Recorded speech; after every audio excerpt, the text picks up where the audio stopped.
Hello, and you're back with us playing the Dead of Winter campaign. This is episode 3, and I'm joined with my illustrious colleagues who are all playing steadfast adventurers, investigators in this campaign. So session 3, thanks everyone for watching. I hope you enjoyed tonight's episode.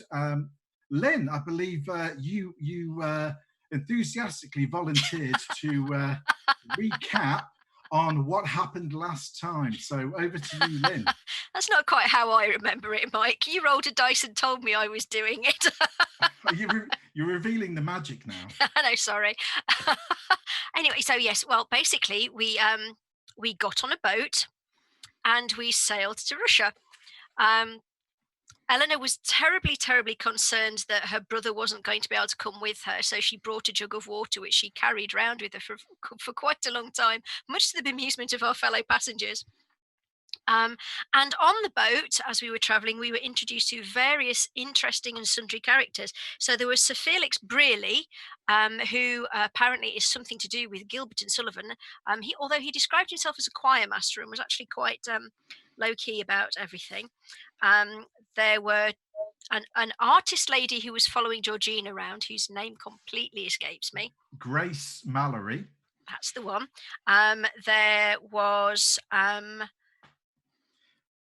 the reporter, Henry the reporter, Milne? Yes, that's the one.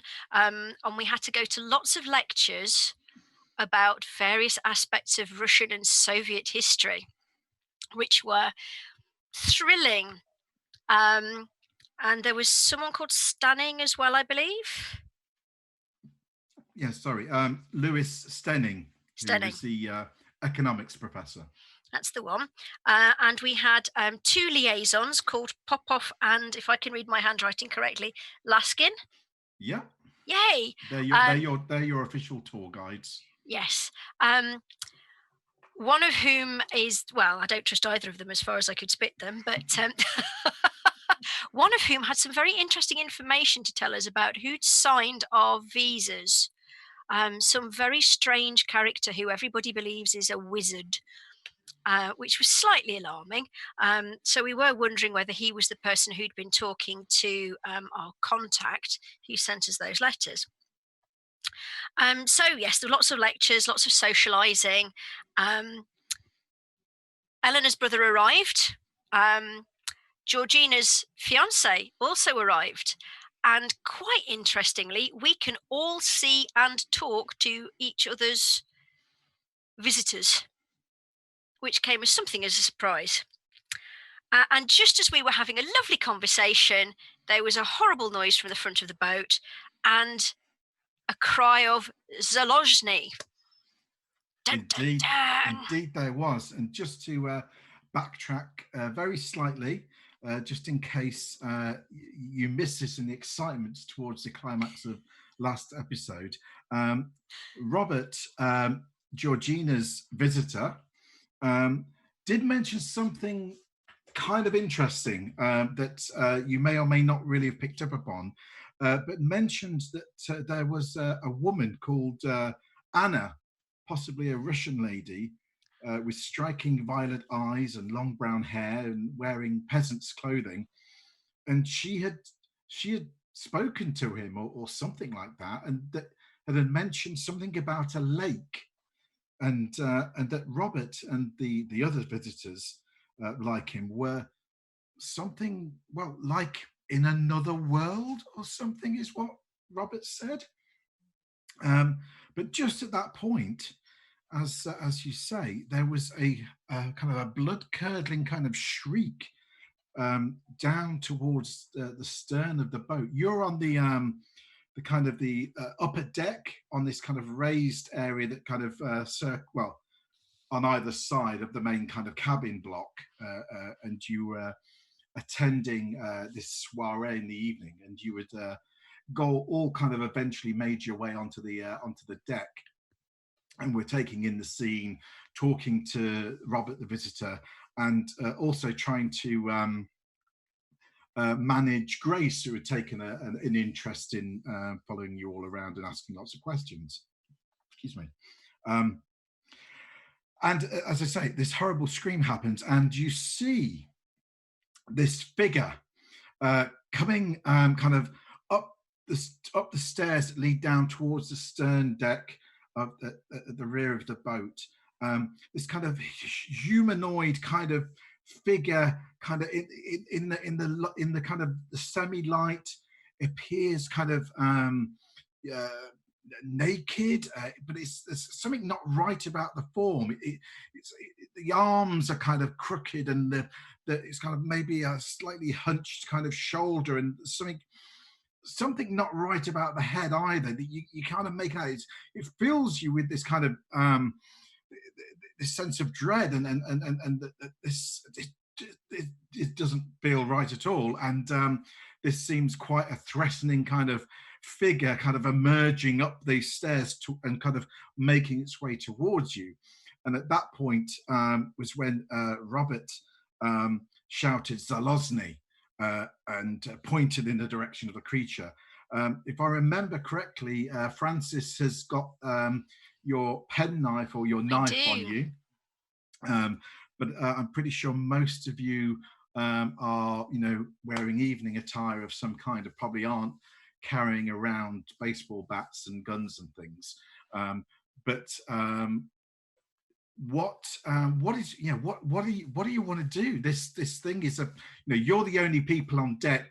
Grace is on deck as well, but she's kind of behind you, like you pushed her out of the way further away. Robert is obviously there amongst you, but it effectively is just the four of you plus Robert and Grace at the back. What are you doing? Run away? Is it moving towards us, or it does seem to be? Yeah, I mean, there's only one way it can come. It's either from its direction it's coming. It's a kind of a narrow kind of deck, and it's coming towards you. It will be near you, fairly sharpish from the way it's moving. Okay. Well, speaking of sharp, I'll draw my sword stick, which is a far more sophisticated weapon than a baseball bat. And I usher to the women to get behind me and Francis. Yeah, I mean, I've only got a penknife, but it's better than nothing. Well, yeah, exactly. And okay. I shout to the creature to get back. Okay, get back. And Eleanor and Georgina, are you complying with Maxime's request, or are you running away, or deciding I'm going to take this on with my fists, or whatever you? No, I'm sort of complying, but I have questions. I'm just not sure what they are yet. I'm retreating all the way. I does not like the look of this. I shall hide behind Maxime. I shall pull Robert with me, and just keep retreating backwards.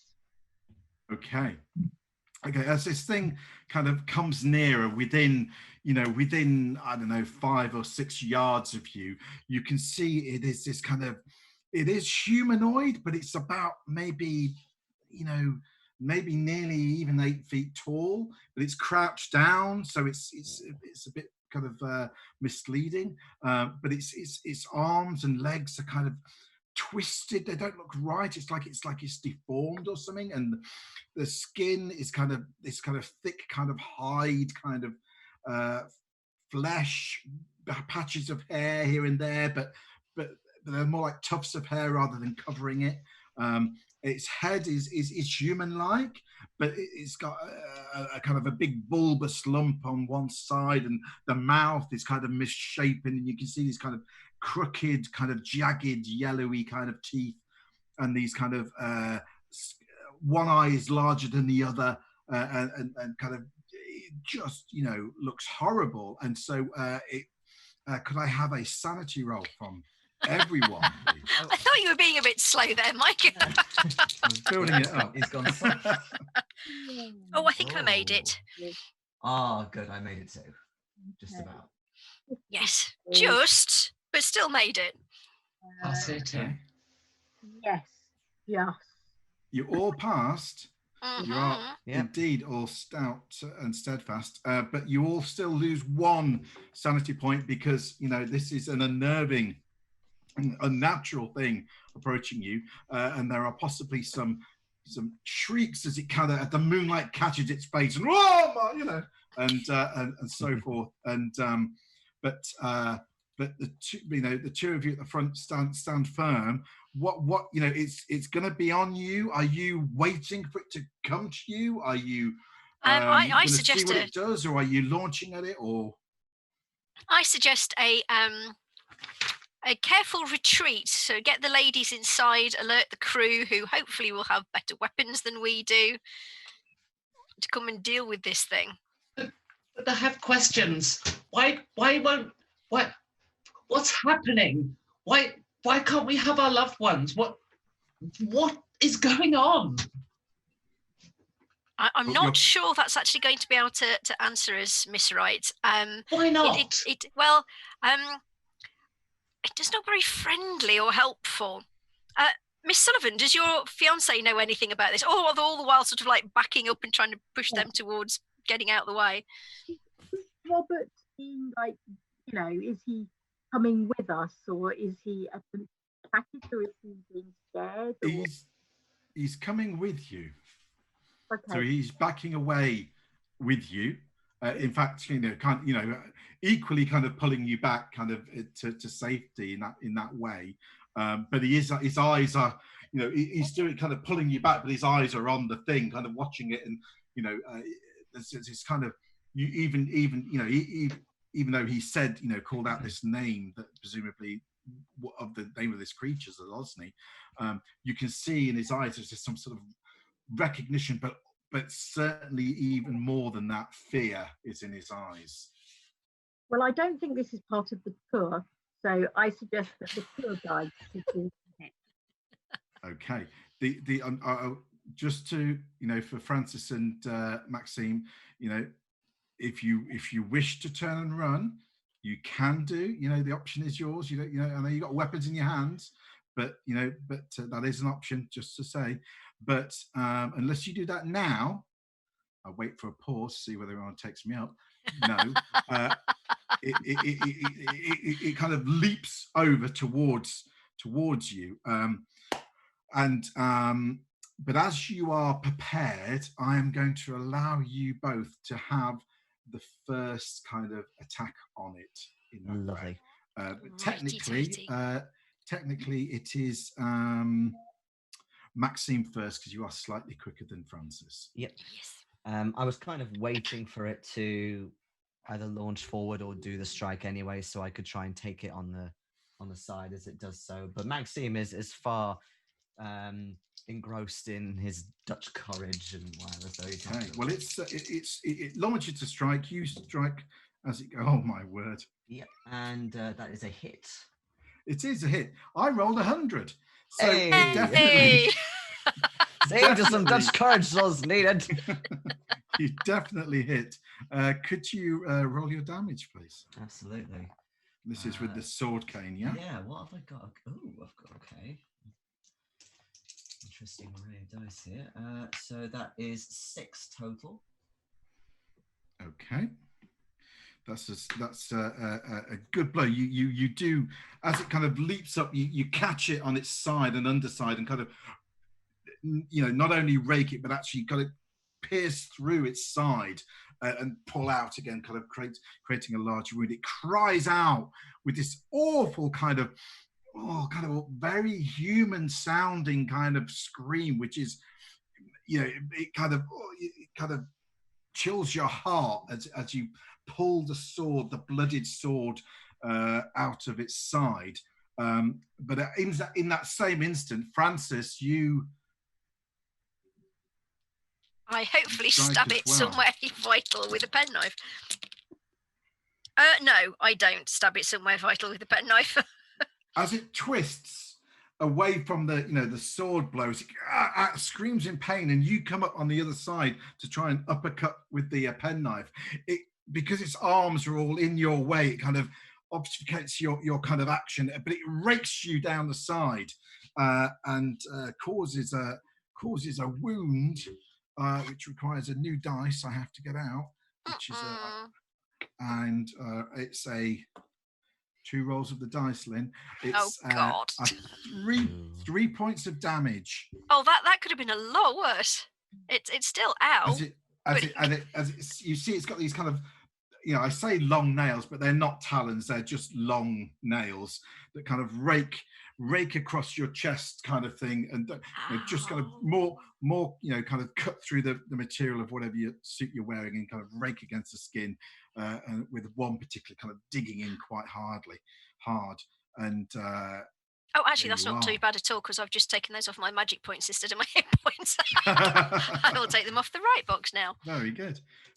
But now, having you two having had your attacks, it now actually has its actual attack upon you. It's only gets 1 attack. It's probably going to. I think it scored you, Francis. So, but Maxime really hurt it. So it kind of twists round and sort of launches its arms against you, Maxime. Are you fighting back, or are you dodging out of the way? No, I'll dodge with this one. Okay. When to fight and when to run. I failed my dodge. Failed your dodge. Okay. It twists around, but you take a back step, and it kind of just where you were a second ago swipes and misses you. Phew, you say to yourself. Yes. Okay, that's the end of round 1. Georgina and Eleanor, are you doing anything other than still backtracking? Mr. Velocity, this is not proper. It seems to not be taking any notes, Eleanor. It seems to be far more interested in the people with sharp, pointy things. Write in Russian, it might not understand English. I'm not going to bandy words with it. I am legging it fast with the intention of getting everybody inside, I don't know, the ballroom, and bolting the door, and then making the staff deal with it. Are you making noise as you go, or is it just a rapid kind of get inside, shut the door, then make noise? Go, come on, run! Okay. And Robert with me. Yeah. Can I ask Georgina to make a luck roll, please? Yes, you can. Am I feeling lucky? Oh, hang on. I was feeling lucky, but until the cat batted all my dice off the table. Oh yes, I'm feeling very lucky actually. Okay. Yeah. Okay, that will come into effect in a little bit, but okay, that's grand. So round 2, Francis and Maxime. I guess you're doing the same again, or unless you say otherwise. Yeah. Yeah. I'll still shout at it to beckon it to be gone off the boat and so on, but presumably it's going to still persist. Yeah.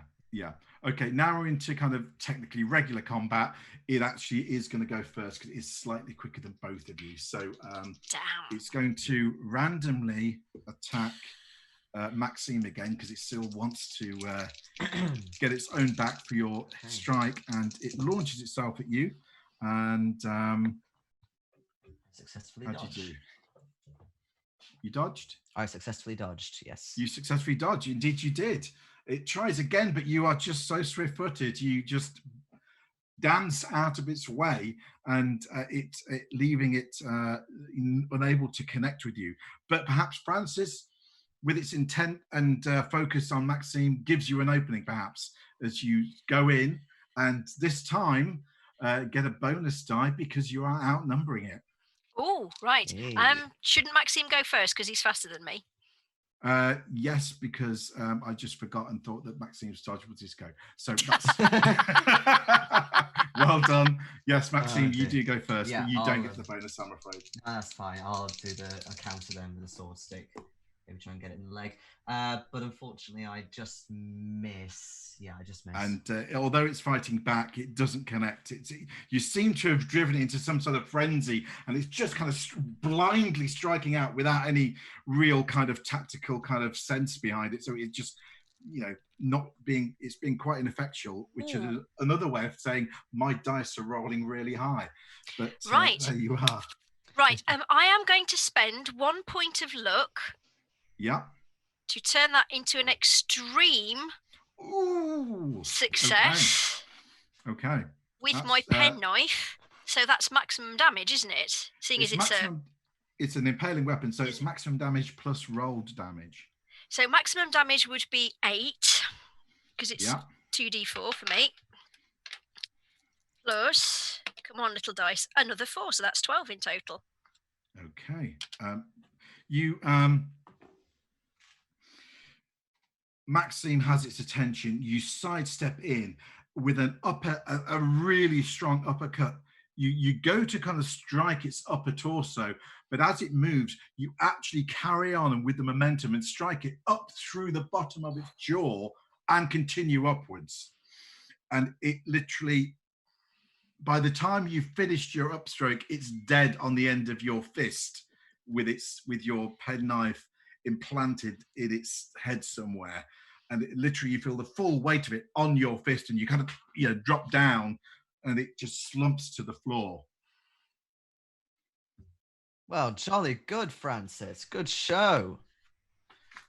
At that point, the Georgina and Eleanor and Robert, who are inside the saloon, kind of barring the doors, going, "Sailors, you need, people out there." They are barged out, both Popov and Laskin, and 2 able-bodied sailors who have appeared at all the commotion, running, back from the saloon towards where where Francis and Maxime are, and come upon you, stood, over the body of this man creature, what it could be, with blood all down, running down Francis's hands, the shirt, and all, staining with blood pooling.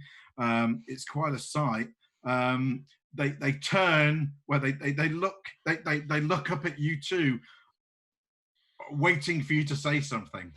I just sort of get a handkerchief and start wiping my sword stick and say in Russian, "Gentlemen, I think you'll find everything here is completely under control.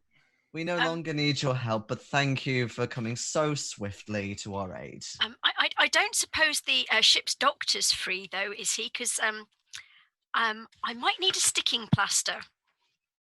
Oh, yes, you did get a little nick, didn't you? Just a little one, yes. And I think this shirt's done for. Yes, absolutely. I kind of snap and say, we need a doctor here.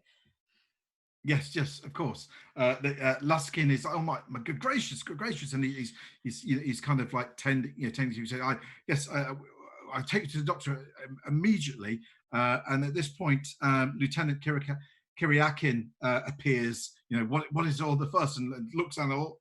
Good God, call the doctor. And both the guides and Kiriakin take both Maxine and Francis to the deck below, where the medical center on the boat is, and where the doctor can be summoned to, and you are taken down.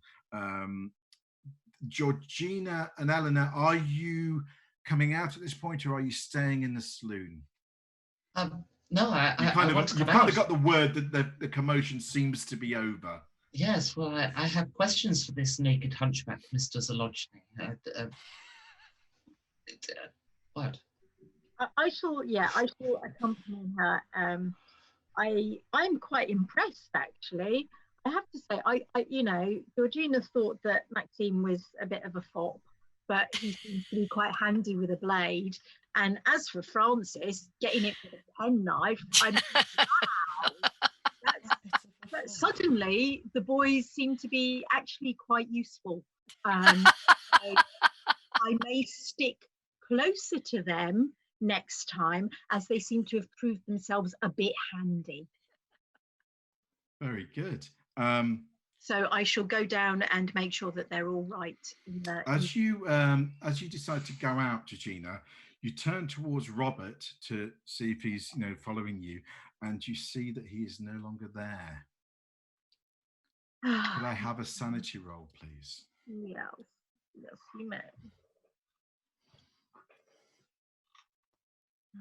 Oh dear. I think that. Yeah. Is that okay? Yeah, Okay, that's so a deep oh dear.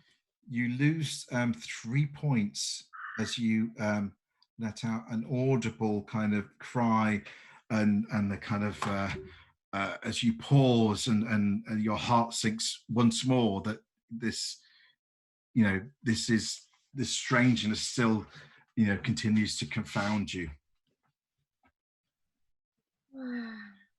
However, once the moment passes, you carry on with Grace pushing you out. You come to your senses as Grace kind of is manhandling you. What's going on? What's going on? Kind of, is very eager to get outside and see what's going on, as well as Mr. Stenning and Milne, who now seem to be very brave, and they were kind of cowering near the bar when you launched in and shut the doors, going, "There's something out there." But now they seem to be more brave and are making their way out on deck, quite striding forth to observe the scene, as it were. Meanwhile, down in the medical facility, the Dr. Nekrasov, That's not alarming. Interesting name. I'm pronouncing it right. Nekrasov is awakened and soon appears, and then starts to examine you both, and does some bandaging and a little bit of ointment here and there, and so Maxime, you didn't actually lose any points, did you? No. No, you kind of brush yourself down. He says, "Yes, so you'll be fine. Do you need a sleeping tonic?" Oh, that's not necessary at all, Doctor. I just need a stiff drink in me. Well, that was going to be my next suggestion. And he as he says, "Open the drawer there. You will find a bottle of vodka and 3 glasses. Pour." As he fixes Francis's injuries up. So Francis, you get a hit point back at least, possibly 2. Let me just double check something. I think you're going to get 2 hit points back, we're going to say, because the doctor is pretty good. I mean, it's in the name, really.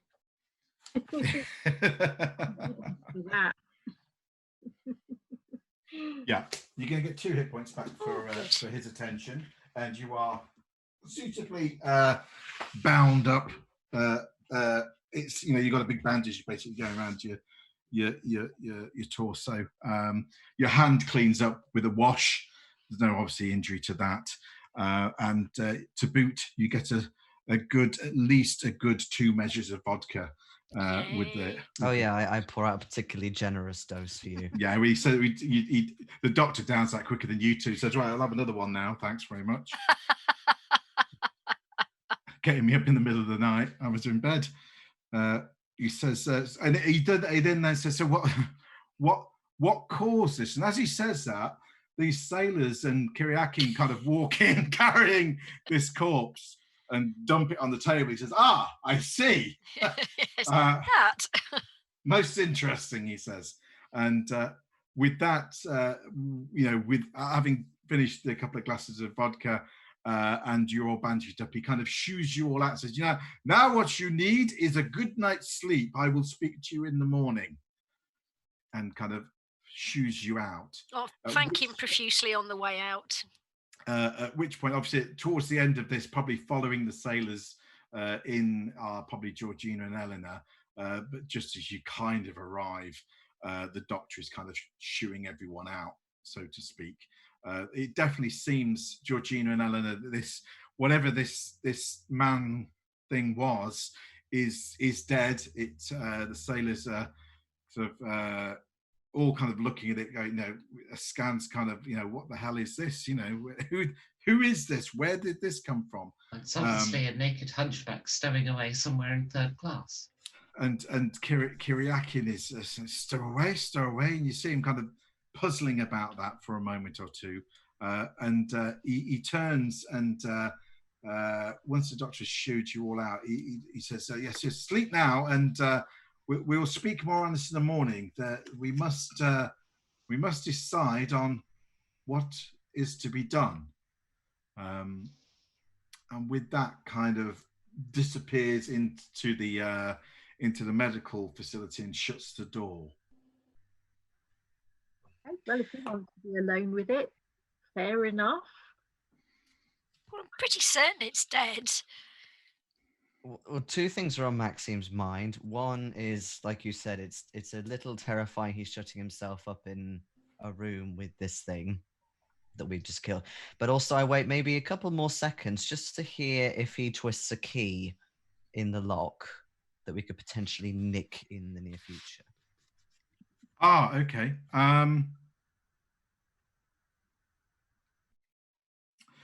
You don't. I mean, there is a keyhole in the door, but you don't hear it locking. Okay. Maybe we'll be sooner rather than later then. I mean, he's a doctor. He's well interested and wants to be an artist. That's what they do, isn't it? As you make your way back up from the kind of the stern deck to where you were, to then go back down through internally down to your cabins. As you get onto the upper deck, Laskin and Popoff are there, kind of loitering, clearly waiting to talk to you all. And Popoff says, "What had happened? What happened?"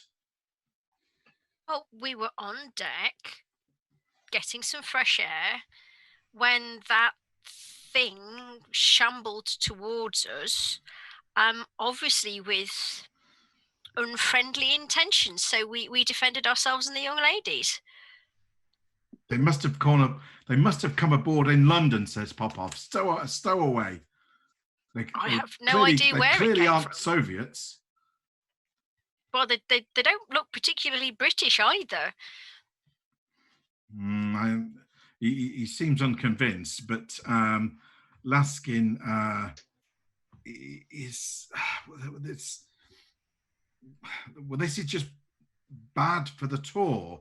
I mean, luckily, most of the guests either have already retired or those, your quick thinking, Miss Sullivan, seems to have prevented anyone else from becoming embroiled in this event. So we thank you for that, Laskin says, but slightly more reasonably than Popoff, who just seems to be pointing the finger of blame where he can. They kind of have a little kind of argument between themselves, at a distance almost, with you kind of in the middle.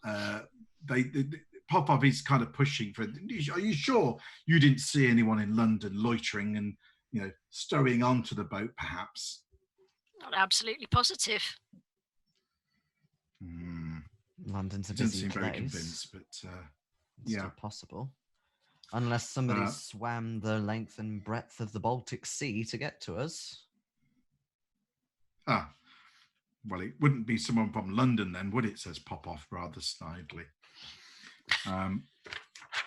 They kind of like, clearly a little bit miffed by it all and disturbed and unsettled, and kind of, they realize that, you don't seem to know anything, and they, eventually kind of let you go, kind of thing, in a very kind of passive way, and disappear off. And you can presumably head back to your cabins unless you wish to do something else. No, although I'm not sure I want to sleep in a cabin all by myself. That sounds a little bit weird. After there might be more of them. I'm going to ask Eleanor if, she'd like. Yes, absolutely.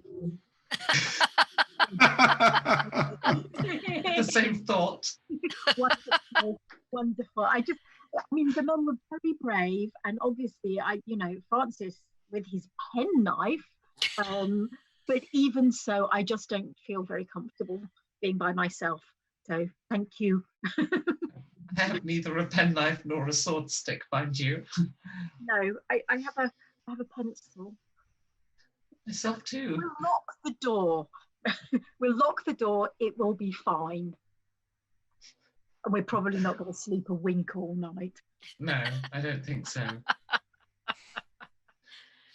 Funny you should say that. The doctor does have sleeping pills if you're desperate, ladies. Oh, but that would be worse. Then we wouldn't know if it was creeping up. No, I suppose not. But I'm sure that the threat has gone. That it just seemed to be one of them. We didn't hear anything else, did we, Francis? After that, It did occur to me that your guest was here for quite a while, and I wondered if maybe the Zalozny, the hunchback, or whatever it is, was maybe here to collect him. That's a horrible thought. Although, at least Francis and Maxime did dispatch the creature before Robert disappeared, I think. It seemed very much as to me. I mean, the two are in some way linked, but I don't know how. No, I don't know how. I mean, Uncle Harry said that we had to beware of those things, but he didn't tell me anything more about them before he vanished. And that was back in London. And Robert said that his name, so he obviously knows of them. He just didn't have time. Although bless him. Jema, we're not hearing you very well. You're kind of coming out of the microphone a bit. There we go. A little bit louder. Is that better? Yeah, that's better. Thanks. So yeah, I think that, I mean, obviously Robert knew of them, but he didn't seem to have any concrete information about any of it, or he would have told us to beware of them. So again, there seems very little that we can do other than protect ourselves, keep an eye open, and wait to see what transpires in Moscow. Your sleep that night isn't great, although probably slightly better for Maxime and Francis, who possibly dream about their visitors, but yet in the dreams they themselves are these heroic figures who are saving your visitors from these unseen kind of demonic kind of figures.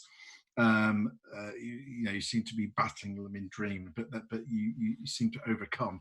But it does seem to drain you, and it is a slightly fitful sleep as you are kind of almost reliving this kind of battle in your head in dream. Unfortunately for Eleanor and Georgina, your dreams are worse in the sense that they even more disturbed sleep. You sleep quite lightly at times.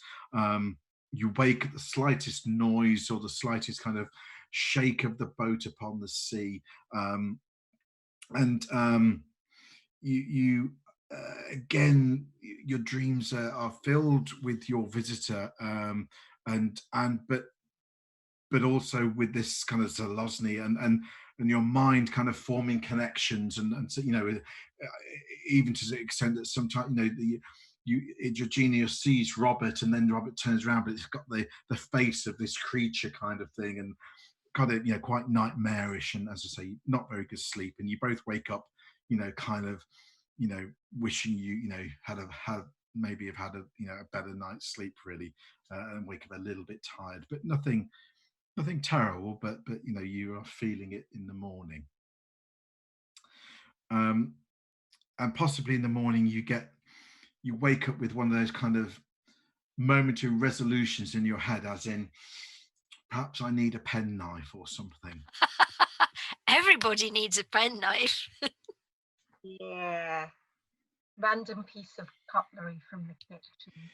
Maybe we should go and ask Eleanor. Steak knife.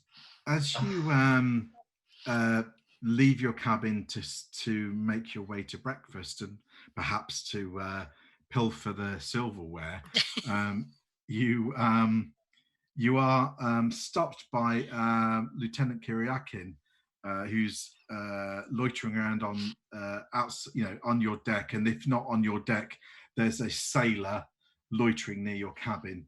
That when you appear, you are told the doctor has requested to see you before breakfast.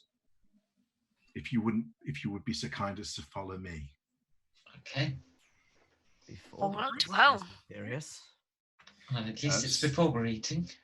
Yes, I see what you mean. You all kind of taken back down to the medical unit. Kiriakin and the sailors don't go in; they just show you to the door, and inside is the doctor, Nekrasov, and he has clearly been busy. He appears to have performed he has a sheet over it, but it's that kind of, it looks like a morgue rather than a medical facility at this point in time, although there's nothing really to be seen, but you just get that distinct impression. And he welcomes you and thanks you all for coming before breakfast. He thought it prudent to do that before breakfast. And he says he has spent the night examining this corpse to find out any clues to where it may have come from and so forth. He does mention that it started to decay rather rapidly, so he had to work quickly. But he does say at this point, he kind of checks himself and looks up and looks at Georgina and Eleanor and says, I'm not sure whether you wish to view the specimen or not in its current state. I can give you two answers to that.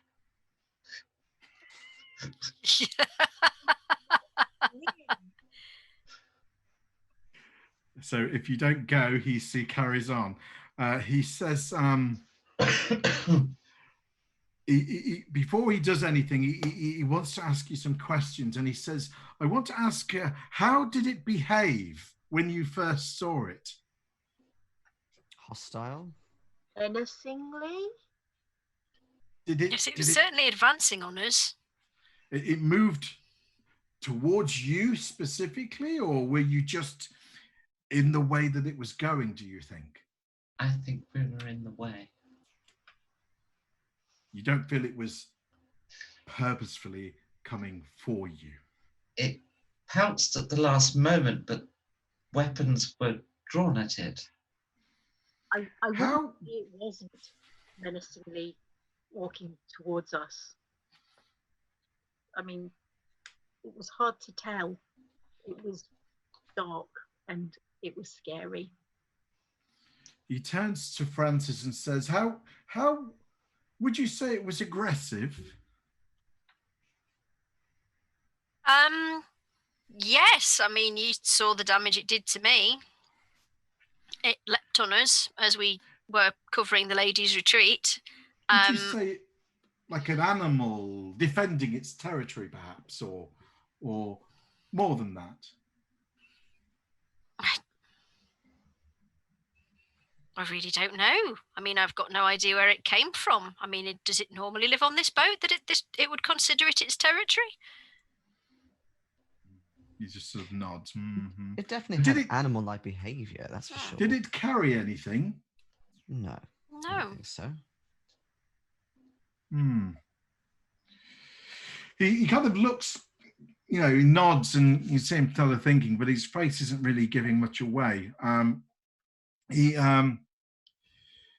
kind of pulls back the sheet and you see this kind of human-like thing he's sewn most of it back up together, to be honest. He seems pretty professional, but he talks, he points out that it's got these kind of abnormalities.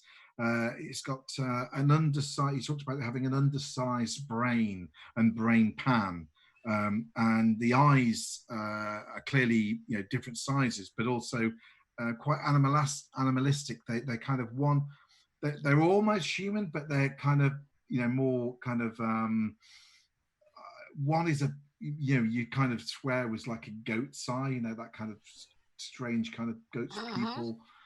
The other is quite thin, almost snaky kind of slit kind of pupil kind of thing. They mismatch and look wrong. And they don't look human in that way. The skull is deformed, as I say. It's got an underdeveloped jaw and incisors. He's pointing all these out to you, and he says that some of the vertebrae are fused, elongated lower limbs and hands. The musculature through the stomach and shoulders was immense, very strong. This clearly would be a stronger than an above average man from what he says. He said, kind of concluded by saying there is little normal about this specimen. And you can see he says, well, I admit I am somewhat baffled by this catalogue of defects, deformities, and I'm surprised that with the condition that it was in, that it lived to what is a mature age. It is surprising. He kind of pauses and looks around, and he's sort of, almost like a missing link. He searches for the word and says, like a Piltdown man. And then he kind of smiles. And there is nothing else you can tell me, yes? No, where might it have come from, Doctor? I mean, do you think he stowed away aboard this boat or has been living in the sea? It does not show any signs of marine adaptation. There is no salt in its stomach and so forth. If it is on this boat, it must have stowed away. It must have stowed away. There is no other explanation for it.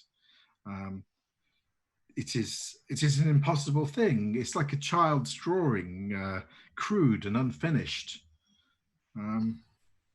Well, it is cold now anyway, and I don't believe it is in either anyone's interest to bring this to further attention under the circumstances. I have sampled, but they are decomposing faster than man towards a better society. So I think there will be nothing left by this evening if this rate of decomposition carries on. Clearly, he is not a good Bolshevik. He laughs. And I will write. This is a degenerate that stowed aboard, and that is to be my conclusion. I thank you for your time and your understanding. Sorry, we couldn't be more help. He says, "I will please come back after breakfast, Francis, and I will retend to your wounds." Thank you, Doctor. Bandage them, but please go enjoy your breakfast. He smiles and waves. Enjoying breakfast. Did you see its eyes? They were like creatures from hell. Goats and snakes, and I fear if Mark is in the bad place, he shouldn't be. He was such a good man. I fear for our friends if those creatures are, I don't know, lurking, holding them prisoner in some way. They looked satanic to me, that creature. Between wanting to draw it so that I have a record of what it looked like and really not wanting to draw it. Well, that's your choice. Either way. That doesn't bode well.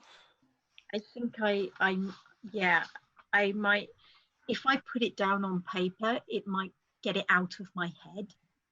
maybe. Sounds a good plan. And I imagine even if you do sketch something, your hand kind of almost unintentionally starts to draw the outline of this thing, perhaps. And there you are. What is your kind of drawing skill like? In terms, if we were to put it in a number, let's say.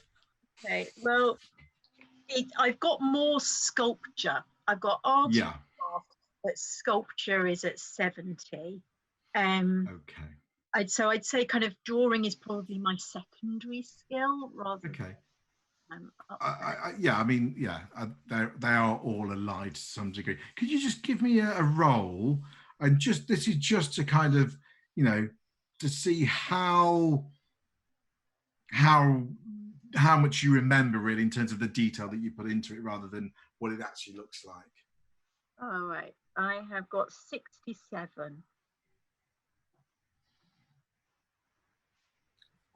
So I'm under my art and craft for sculpture. Yeah, and above your drawing, as it were. Yeah. Okay, that's fine. That's kind of, that's what I thought you were going to say. So you get a good representation.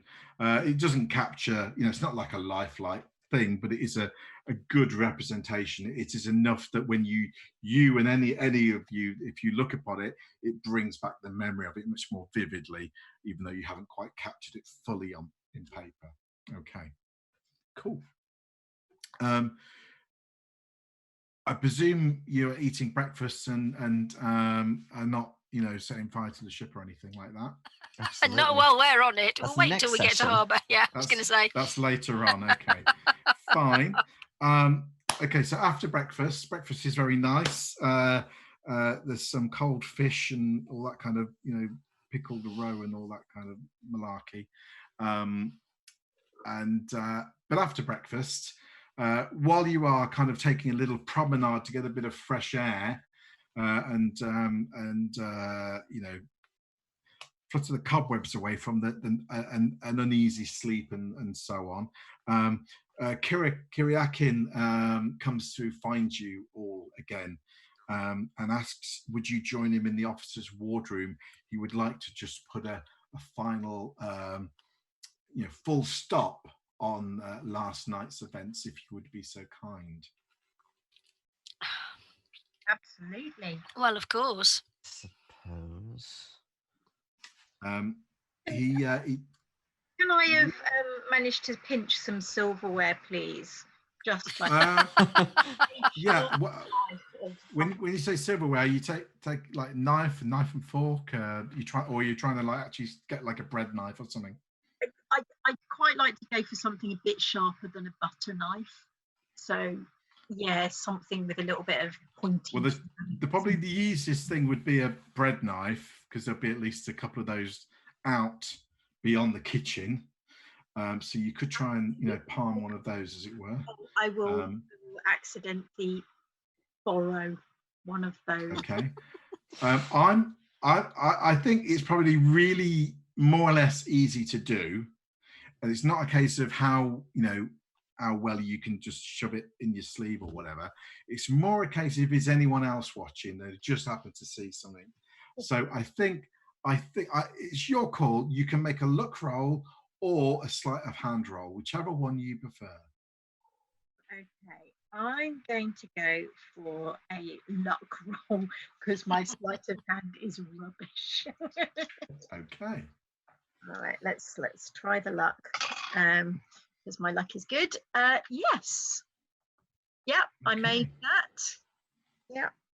Reasonable. So you kind of, eat breakfast, wait for people to leave, slide over to when one of the bread things is, pick up the big bread knife and sort of hide it under your sleeve and walk out, and no one seems to be none the wiser. So you have done that. You have a bread knife, kind of one of them kind of triangle-y kind of bread knife, sharp pointed things, probably a good whatever that is, near 10 inches, and that will probably, we'll say, be good for 1d6 damage.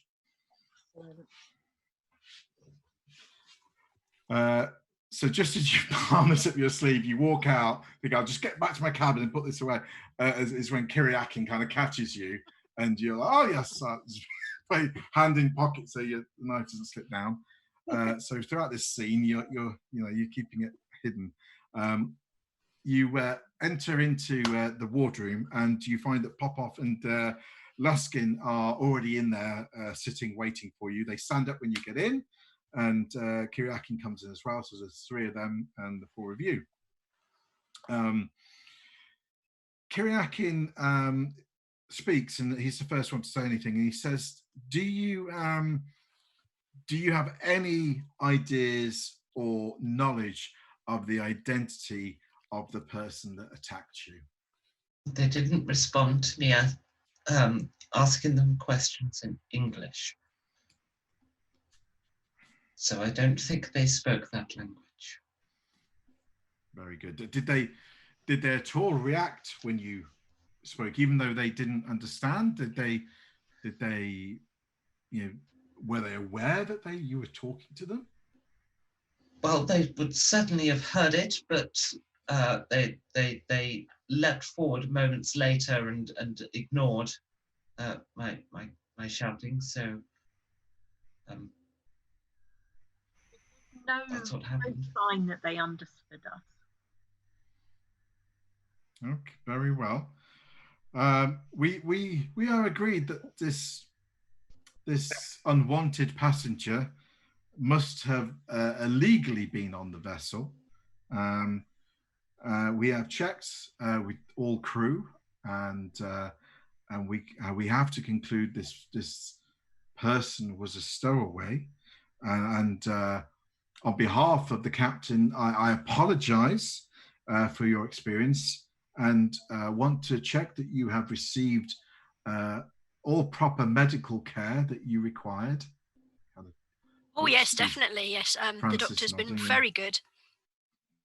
Very good. And I wanted to ask, is there anything else at all that you need? Well, another one of those vodkas wouldn't come amiss. Yes, absolutely. Of course. He looks at Popov, who clearly, thinks he should, he's not a bartender, but he can't really argue. Who turns and finds a bottle of vodka and pulls some glasses out, and proceeds to pour you all one.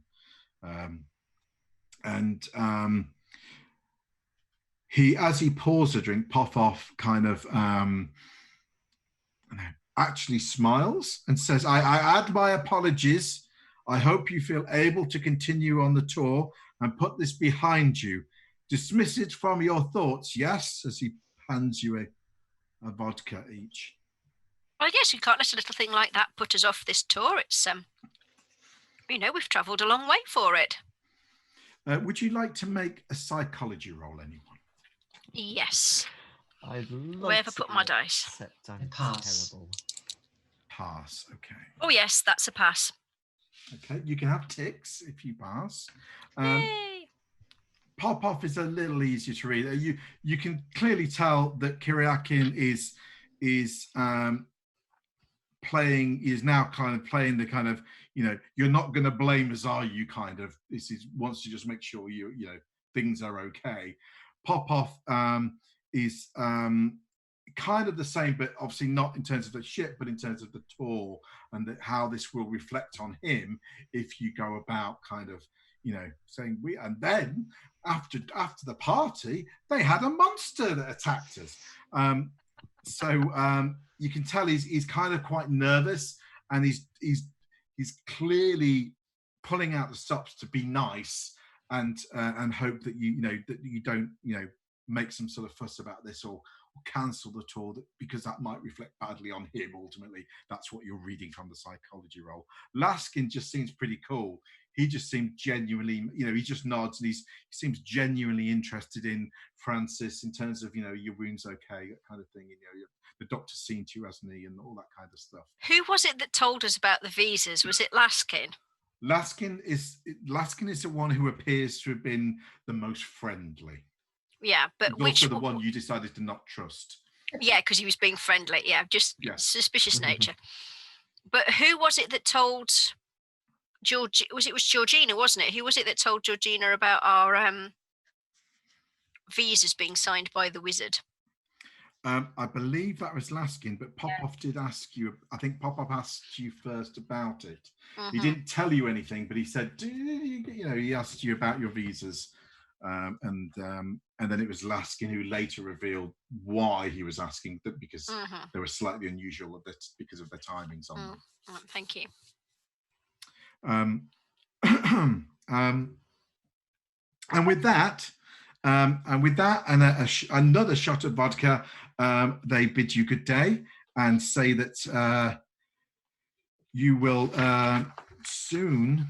Let me just double check the time. You will soon be arriving. Sorry. Yes, you will soon be arriving in Leningrad. And in fact, the following morning, you will be arriving. No, later this morning you will be arriving. Basically, about mid-morning, you should be arriving in Leningrad. So they say, in an hour or two we'll be there, basically. So please, pack your bags and be ready for arrival in Russia. They all get excited, and why don't we have another vodka before we go? I am going to pop back to the doctor just to make sure that everything's okay. Yes, he's cleared out most of it, but he's very fascinated with something he's got in a jar that's clearly from this thing that to you looks like it kind of is like a brown liquid, and he sort of says, "This was a finger, not 2 hours ago."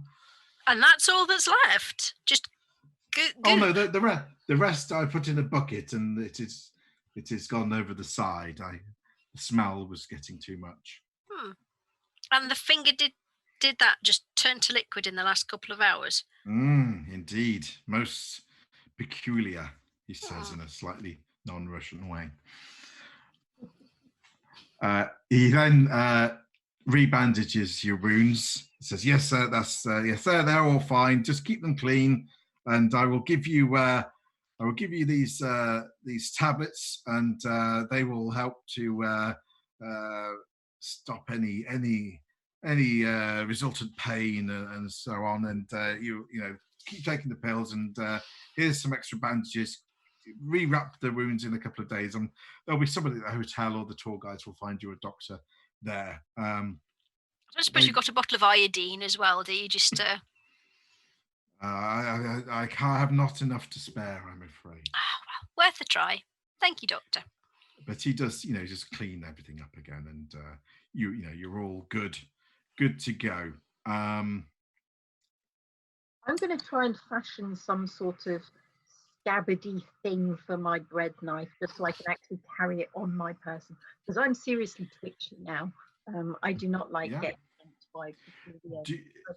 Well, I'm pretty sure you can, with your creative skills, can fashion a scabbard out of a bit of the off-cut curtains or whatever you want to use, or a bit of belts and lining from your leather jacket or whatever. I don't know. Not a problem. You can whip that up pretty quickly, I would imagine. So yes, that's fine.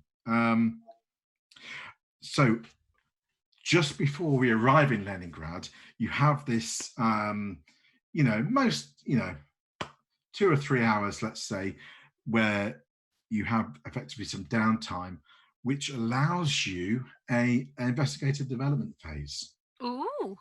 So you can roll your skills, and roll higher than your skill. You get 1d10 points to that skill because you've learnt something. You can erase all your ticks once you've done that. And you can, if you wish to, I have some sanity rewards for you. So before I go into whether you want to do any self-help and try and get some sanity back, you may more or less recover most of it by some of these things you have done. So I will cover that, but not forgetting, you've got your Russian language skills up a bit, and some Russian history, that kind of stuff, which is all good to go.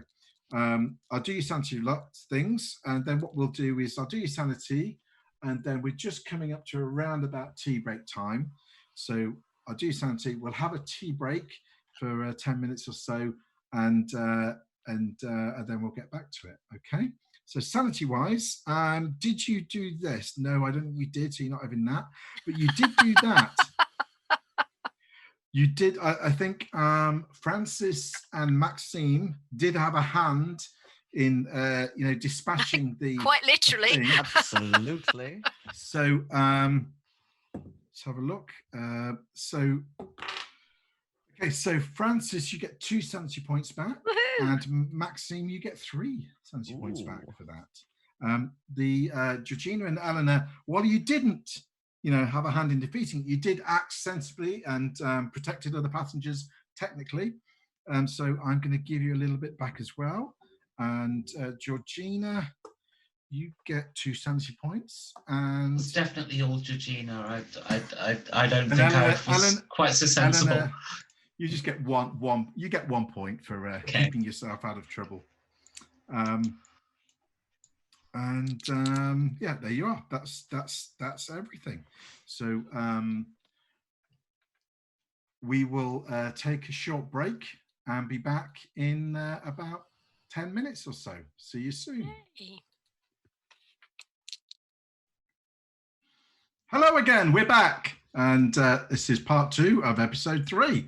So, so you have spent the last couple of hours thinking about what's happened, realizing that you now speak Russian better than you ever did before, and what skills did you use? I can't remember, but your skills have all improved accordingly, and you see the waters churning as the boat enters into Leningrad. It is around just before midday on the 1st of November 1929, and the boat pulls in, and you are helped off the boat down the gangplank with your luggage by Laskin, Popov, various sailors and so forth, and you are taken to customs. The guys are nearby, but you realize the organization of customs is pretty poor, where there is a kind of an unexplained wait for about half an hour, where nothing happens at all. But you are then asked in turn to, along with the other guests, open your suitcases before some official functionaries who do a quick search. They don't really make any eye contact with you as they search, don't really enter any conversation. I don't believe any of you do have any firearms, so there's no issues. And I presume that Maxime is holding and using the walking cane that's actually a sword, so isn't really drawing any attention there. So that just gets passed through without anyone looking at it. There's a momentary pause as they produce a large kitchen knife out of Georgina's suitcase.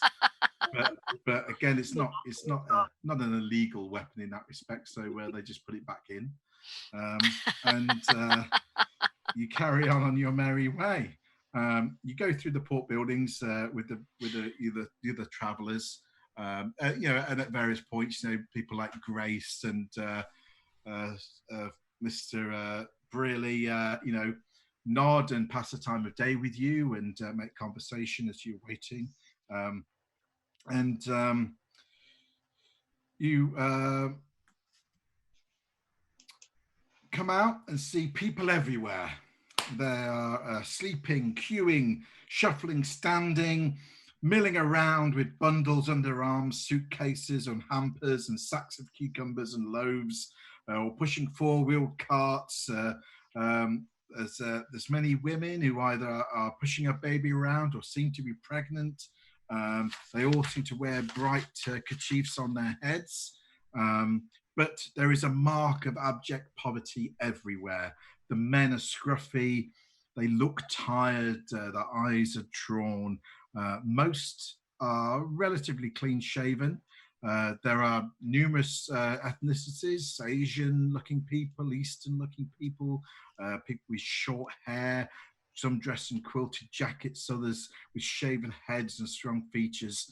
A real mix of individuals, but all seemingly calm, going about their business and seemingly resigned to their life as it is. You pick a trail through this kind of human sea, across a marble hall, through a portico and down some broad steps, and you end up lined upon the street and being delivered into a string of waiting taxi cabs to be driven to your hotel. As this is going on, could I have a spot hidden roll from you, please? And what was that thing I was just saying about my spot hidden? Well, it's a good success. I can. Oh, actually, it's actually a hard success. I just misread the 6 as a 9. Okay. No, I'm far too overwhelmed by all the people and the colour and kind of itching for my sketchbook to actually notice anything else. Sorry. Okay. Oh, look, newspaper. Oh, I can read some of this. So only Francis succeeds. Okay, Francis, please have a tick. And you notice while you are hanging about in the queue for these taxis, because there's about, I can't remember now, about 60 odd passengers acting technically on the ship with you. You're waiting. You spot this thin, shabbily dressed man. He's wearing a suit, but the suit has certainly seen better days, and it's got like a pretty threadbare kind of overcoat over the suit. He's got no luggage, and he's clearly not one of the passengers. You don't remember him being on board, and he's kind of follows the passengers out. You're not quite sure where he joined the back of the queue, as it were, but once the passengers all kind of form up in the line waiting for the taxi cabs, he kind of detaches and just goes off to the side, and back against a wall of the building, and just sort of observing everyone. You see, he isn't really necessarily looking at anyone in particular, but you see his eyes casting around whoever's still in the queue of the taxi rank, effectively.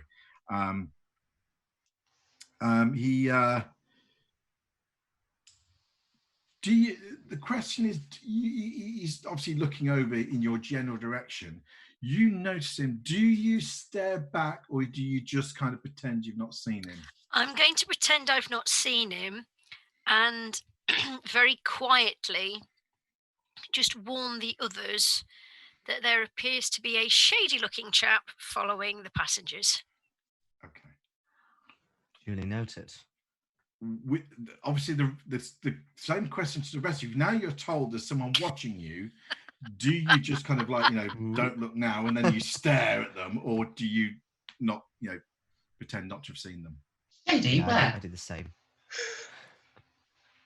So, Eleanor, you're looking. Yes, I'm going, whereabouts?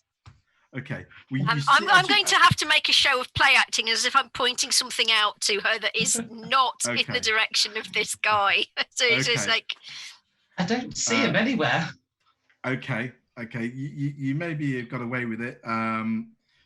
But Francis, as you're at the corner by keeping an eye on the chap, you see him stare at your little scene quite distinctly. There's no real expression on his face, but you see that he takes note of at least the two of you kind of, flailing around in some way. We've been clocked. Sorry. As you wait, Laskin, makes a bit of conversation with passengers. He's got a bit of patter. He kind of, mentions about Leningrad was once, called St. Petersburg, founded by the Tsar Peter the Great in 1703. But when the war with Germany started, it was rechristened Petrograd because it was a bit less German sounding a name. But since 1918, the capital has temporarily moved to Moscow. In 24, 3 days after Lenin's death, the city was changed to Leningrad, and where you are now. And he then, says that to you all, whether you're interested or not, and then, tells the next group the same thing, exactly the same thing, kind of thing, doing his job. However, eventually, taxi comes free. You can choose to kind of all wait till you get in more or less the same cab, or you can take a couple of cabs with other passengers, and it doesn't make a lot of difference, to be honest. But eventually, you all are turfed out at Hotel Astoria, just about, I guess, 1 PM or so. And it's right in the centre, on the Mayorvar Prospect, beside the vast Varovsky Square, formerly St. Isaac's Square, and is opposite the enormous granite mass of St. Isaac's Cathedral on the far side. Looks like it was fairly relatively recently built, certainly 1910s-ish, you'd say. And any of you with any kind of Russian history, if you wanted to make a roll, I can tell you a little bit more. But it's absolutely rubbish, but Shy Ben's getting out. Let's give this a go. Oh, I just missed it. Passed it. Well, I've got a hard success. Well done. Maxime, Passed as well. Maxime knows a little, certainly, and Eleanor, from some of your researchy reading, you remember that the Astoria in Petrograd, Leningrad, was built at the request of Tsar Nicholas, and has hosted very famous guests, including the dancer Isadora Duncan, the poet Sergei Yesenin, and Lenin particularly once addressed a crowd from one of its balconies. And you note that on arrival that it isn't called the Astoria, but it's been rechristened Soviet House. But as Laskin points out at some point, everyone still calls it the Astoria. It's a clean, classical kind of building, quite big. Reception is grand, marble pillars, tall arched windows giving good light. And as you enter, the doorman comes forward to help you with the bags. He's a tall chap. He introduces himself as the concierge and says his name is Yevgeny Kuznetsky, but you can call me Yevgeny. And he asks if you would like help with your bags. Thank you very much, and get a couple of rubles, because I presume we did change some money. Ready to hit him. Okay, yeah, he clicks his fingers and some bellboys appear to help your luggage. He looks into your eyes, Georgina, and thanks you with a nod and a smile, and your bags are the first to be taken up to your room. Anyone else following this lead or not? Oh yes, definitely. Yes. With a chest wound, it's probably better not to be hafting bags around. He seems particularly friendly to the four of you. Some of the guests don't tip. They seem to be waiting longer than you, although Mr. Braley is clearly an old hand at this, and you see a number of rubles pass into the palm of Yevgeny, and again, he is taken to the top of the list with yourselves in terms of getting some good care and attention. Can I have a look round to see if the shabby gentleman has followed us, if I can see him anywhere? You can. You look around, and you see no sight nor sound of him in the lobby, and just sort of looking out the door while you're waiting for your bags to be picked up. He's not getting out of a taxi. In fact, you see another taxi pull up with some more guests. He's not one of them, and you can't see him on the street from where you're standing, so it doesn't look like he's followed you.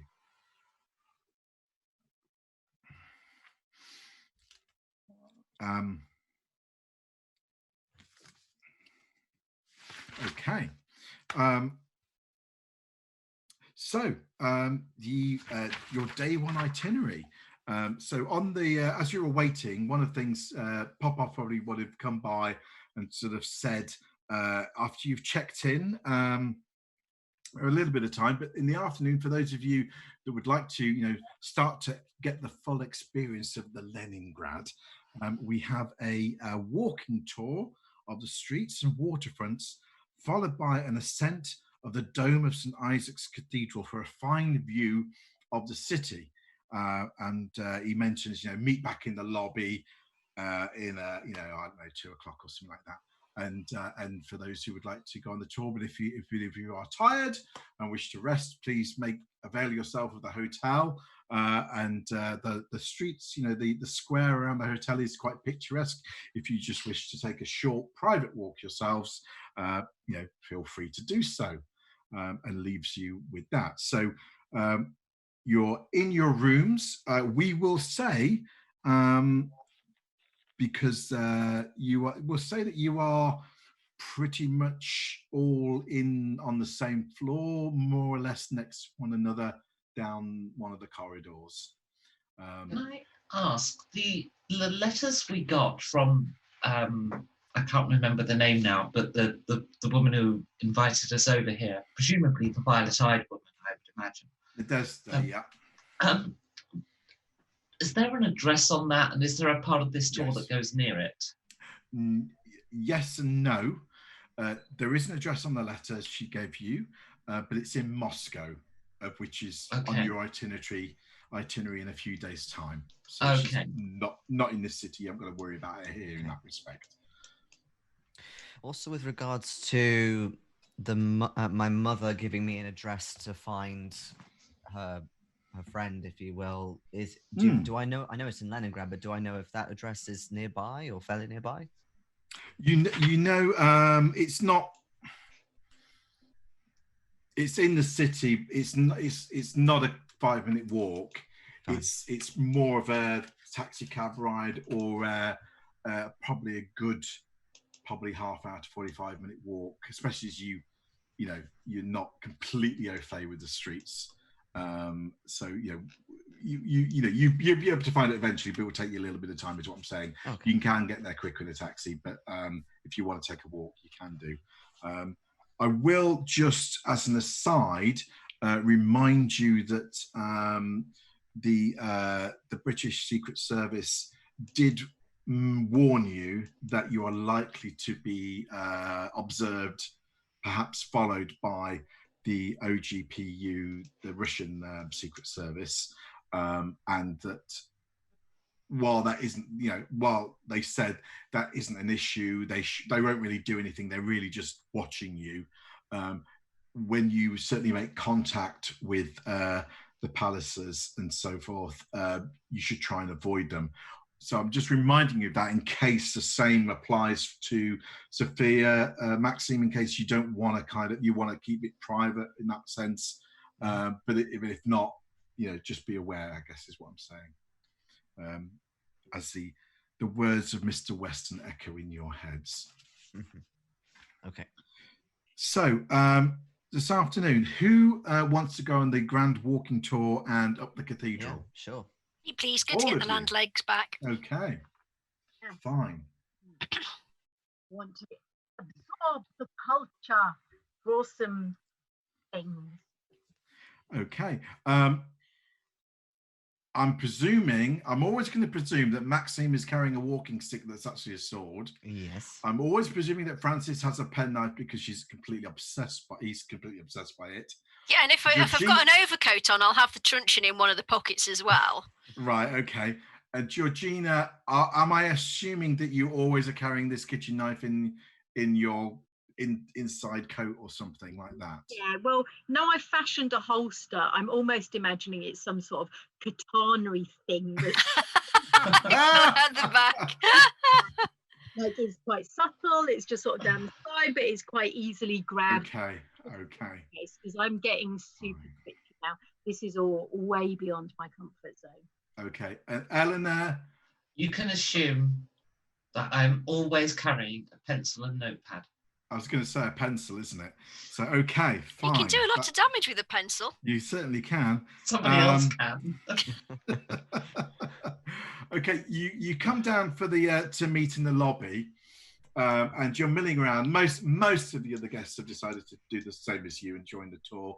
Perhaps not everyone is quite there. Certainly Grace is there, who's very happy to see you, Georgina. And isn't this going to be fun? And we can go up the cathedral together. How exciting! Which is fair And enough. You will be. certainly Mr. Stenning, clutching his copy of Das Kapital in hand, is very eager. And Mr. Milne is actually kind of doing mini interviews with the guests on their experience on the boat. He probably doesn't get around to you. So Mr. Stenning isn't scared of succumbing to the opiate of the masses, is he not? Then. Well, he's certainly interested to get everyone's opinions. Whether you see that some opinions he doesn't write much down about. Other opinions is yes, I agree. Yes, that's very good. Right, so sound. But while you're in the lobby, just waiting on the tour guides, getting their act together and shipping you out the door. Could I have a spot hidden roll? But I'm going to give Francis a bonus die for this one, but everyone else is a normal roll. Oh, I'll see if I can try and No, I rolled exactly the same on the bonus die in the normal one, so no, I missed that one. Fair enough. I've become severely fascinated in some skirting boards. Oh, look, postcards. Far too exciting. I have eyes for nothing other than the unusual craftsmanship around. Okay. 10 minutes or so milling around. Laskin, Popov appear. They've changed, and they're all clutching umbrellas to go follow me, and start lead you out through the door. As you're all kind of piling out, Yevgeny catches Georgina by the arm very lightly, just to hold you aside for a second, and says to you, there was a man here who mentioned your name, and I think he left something at reception for you. With a smile, he then lets you go. Really? I don't know anyone in Russia.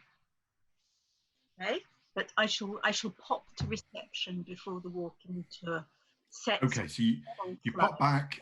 It's relatively empty, so you get seen very quickly. They say, oh yes, there was a note. Yes, Miss Sullivan and party, it says. There's a note for you. And they give you an envelope. And inside is it's just a single sheet of paper with a handwritten note that says,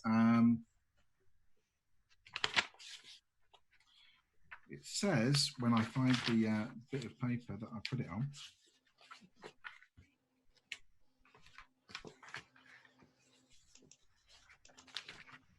did I put it here?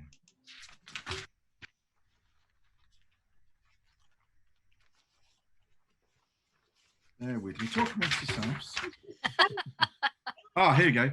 I knew I put it somewhere really clear. Right. It just says in handwritten, will you meet me with the others in the Alexander Garden at 5 p.m. by Gogol? ? Okay.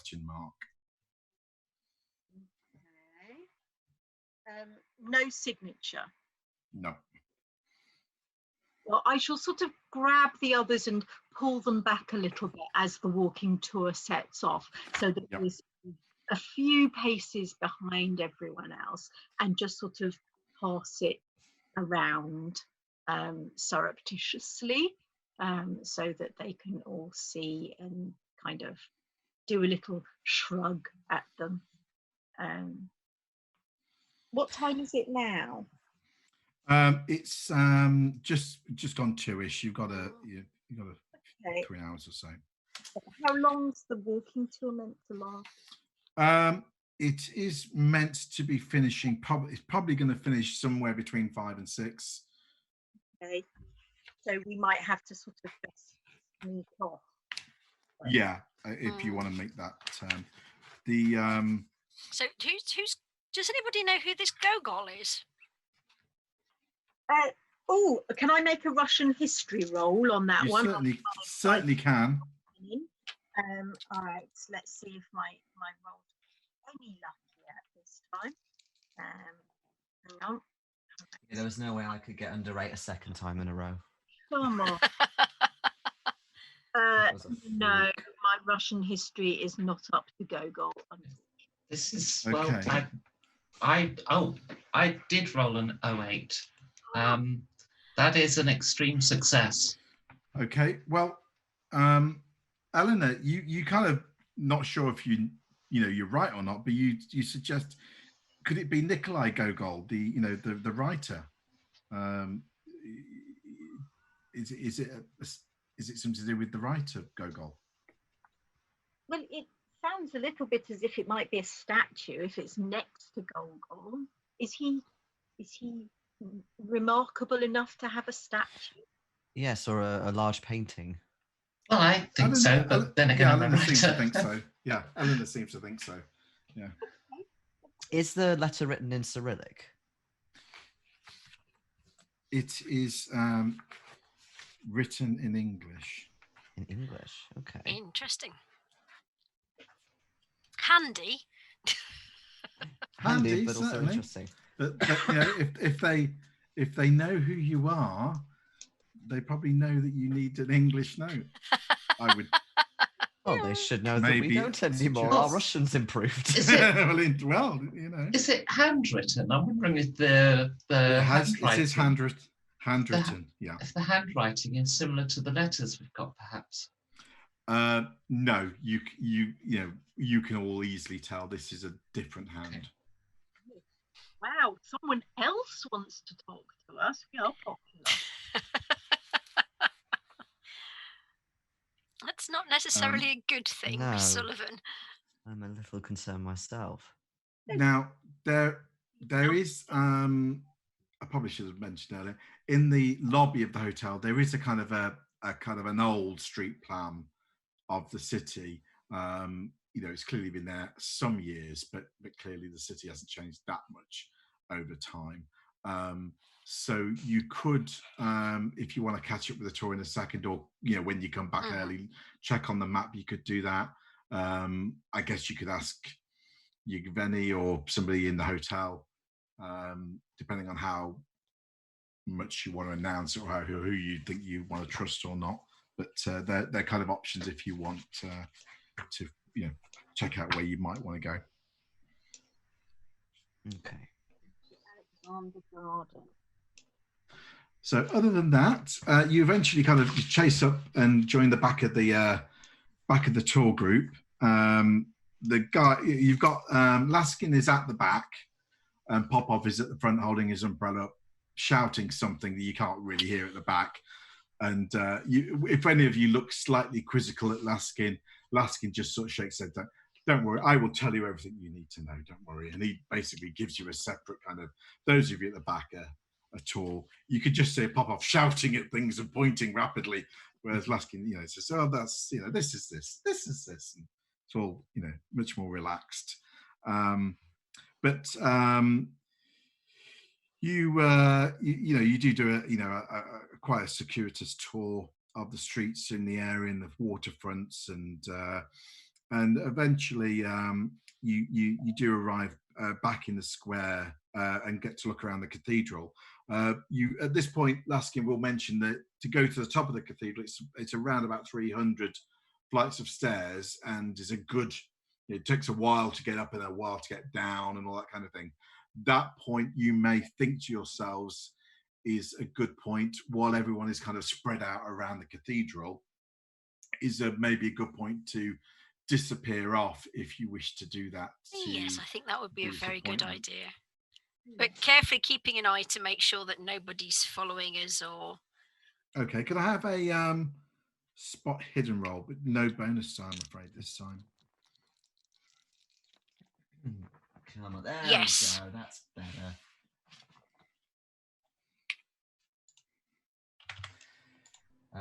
Yeah, just a regular pass from me. Okay. Have ticks if you make it. No, Pass. completely disorientated by gorgeous architecture. Well, indeed. During the afternoon, at various points, and you can kind of point this out to each other, but that's probably going to be a little obvious. So later on, when you compare notes, unless some of you wants to go and accost one of these people, during this afternoon, you independently, each of the three of you that made the roll, have spotted a couple of chaps who seem to have been following the group. There's a thin kind of faced guy and a more rotund guy with a big kind of Russian-like moustache, who clearly at most times have been together. At different times they've kind of split up a little bit, and one's kind of gone that side, one's that side. Something. They're not that close to you, but you've seen them enough at the corner of your eye at different times to guess that they could be the Secret Service people keeping an eye on the tourists. You don't necessarily feel that they are watching you specifically, but watching the group certainly, you seem to think.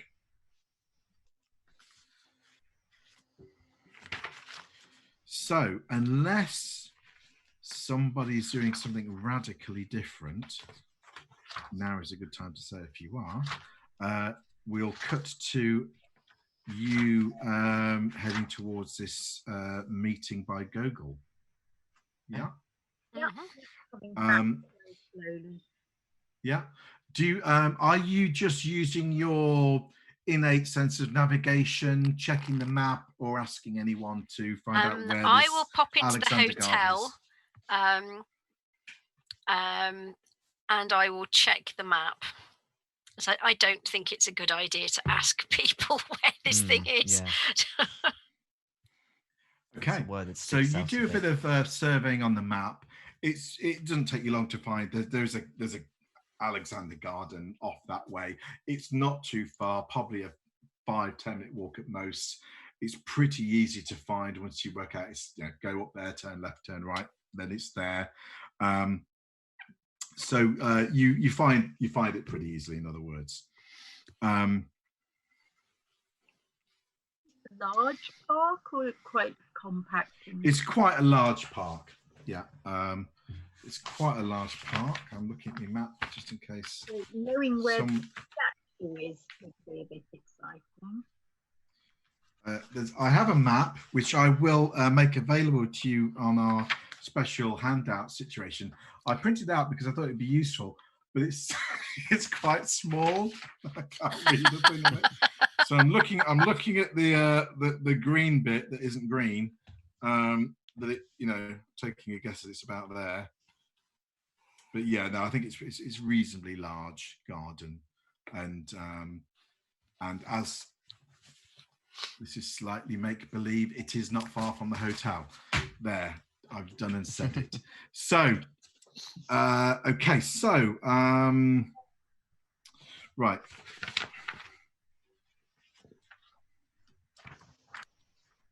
I mean, we're going to be conspicuous anyway, for random British people who. Well, why don't we get a taxi to someplace nearby and then walk? I think that's a really. Yes, we could go to a cafe, something mundane. Yeah. Well, I mean, I also do have a camera, so we can at least just be pretending to be tourists. We are actually tourists.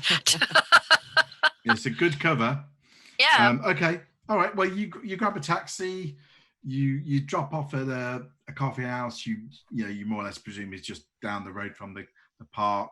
Give yourself enough time to just grab a drink or something, or look at the cafe, and then head into the park.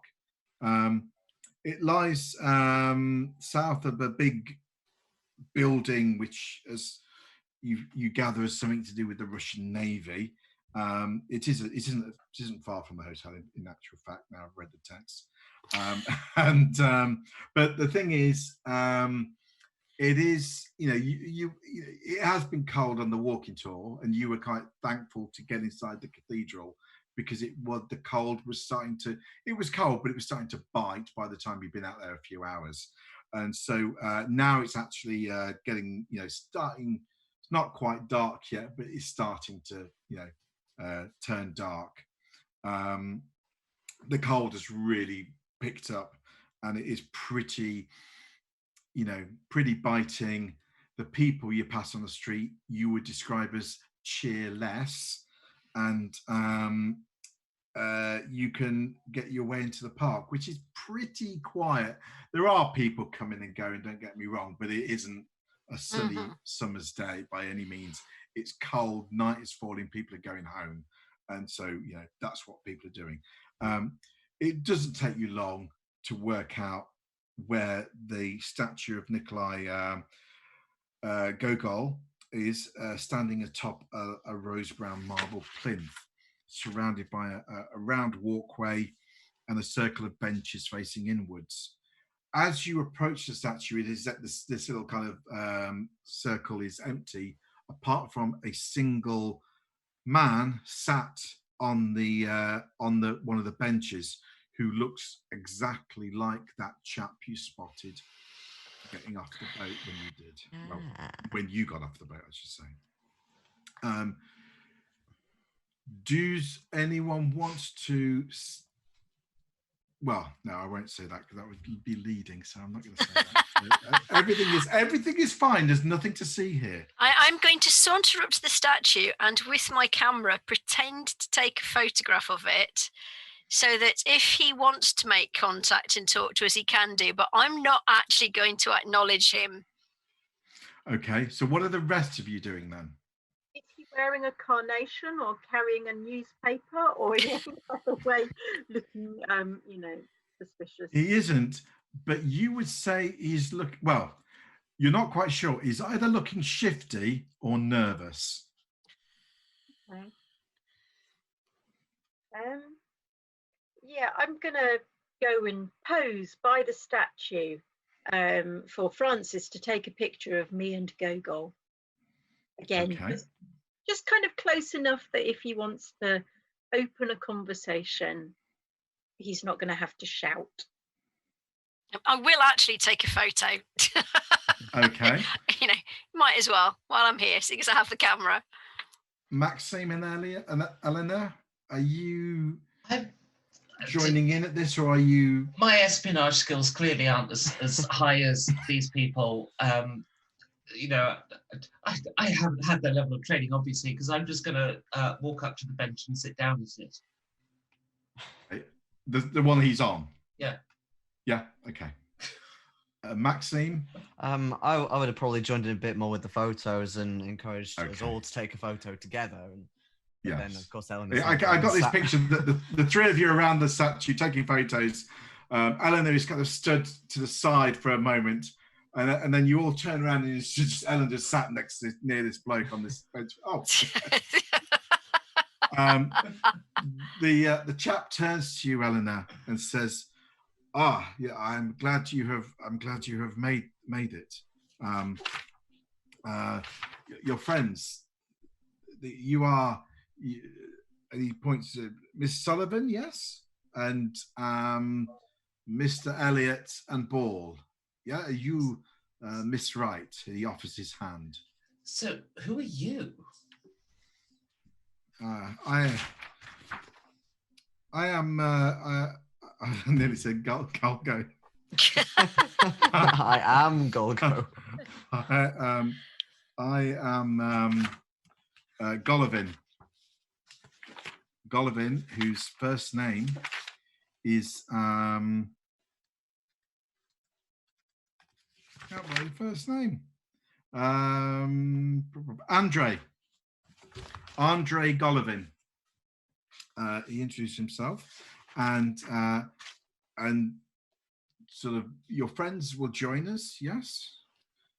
I imagine so. I think they're just enjoying the statue. I mean, obviously a very famous writer. I mean, obviously. I didn't know they would appreciate him, though. Anyway, so why are we here? As soon as we can see that Eleanor's struck up a conversation, I think we'll sort of over casually. Okay, you need to speak a little closer to the microphone. Oh, sorry. Yeah, as soon as I've kind of realised that Eleanor's actually having a conversation with him, I'm going to just kind of start to drift over casually. Okay. To Eleanor's question, he looks at you, and you can see in his eyes there is, whether you nerves could be fear. He clearly is agitated by something. You see his, now you're kind of sitting next to you, see his hands they're kind of together, but you see that they're kind of moving. They're constantly kind of like, and he, he kind of pulls them tight to kind of when he talks, and he says, you know Krylov? Do we? Oh, wasn't that the wizard? It was. You know of him? I've heard of the man, yes. Do you know the others who were chosen? Chosen? Oh. You say friends. I'm probably speaking better English than he is, but he's written. Well, I switched to Russian. Searching for words. Oh, in that case, he kind of he says, "Cool, you bring your friends. I have something to show you." As he starts to reach inside his pocket. Yep, saunter over. This could be getting interesting. Just hand on pocket knife, just in case. Yeah, absolutely. I'm also looking around to make sure no one else is watching at this point. Okay. Producing from his pocket is a sheet, a broadsheet of newspaper. It's folded up. Clearly, it doesn't look new by any means. It's clearly been folded and refolded a few times. Excuse me. And he gets it out and he starts to unfold it. And you see, it is a newspaper called the Ocean Times, and you can see under the masthead it says published on board Cunard White Star liners, North Atlantic edition of the RMS Queen Mary. What's interesting, it kind of looks like this. I will obviously share this with you, but it's a full kind of broadsheet. But around the top, you can't probably see on the screen, are a series of handwritten lines. You notice as you look at it, your names are on here and your addresses. So it says, Georgina Sullivan, 10 Westover Hill, Hampstead, London. Eleanor Wright, 74B, Wandsworth Road, Clapham. They're all there. But as you look more closely, you see that, your full names are here, but there's also Nadezhda Palliser in Moscow. There's John Palliser, Moscow, the same address as Nadezhda. And then there's another couple of names that do you recognize it? It's Anna Duraviva, and an address you don't recognize, certainly not in Leningrad or Moscow. And then there's another name, Rudolf Gottman. Again, looks like something in the Ozero region or Pindushi or something like that. Again, you're not quite sure. These are handwritten on the top of this newspaper. The next thing that really catches your eye, that kind of, while some of you reading the names, at least one of you catches the date on the newspaper, which is September the 11th, 1938. I'll remind you, it's 1929, correct? What? It looks real. It's not like he's not just printed it out on the desktop. it's like a real piece of broadsheet. It's double-sided too, with the stuff on the back. And as I say, I'll share this as a handout. Yeah. And you can read the stories if you wish in here. Where did you get that?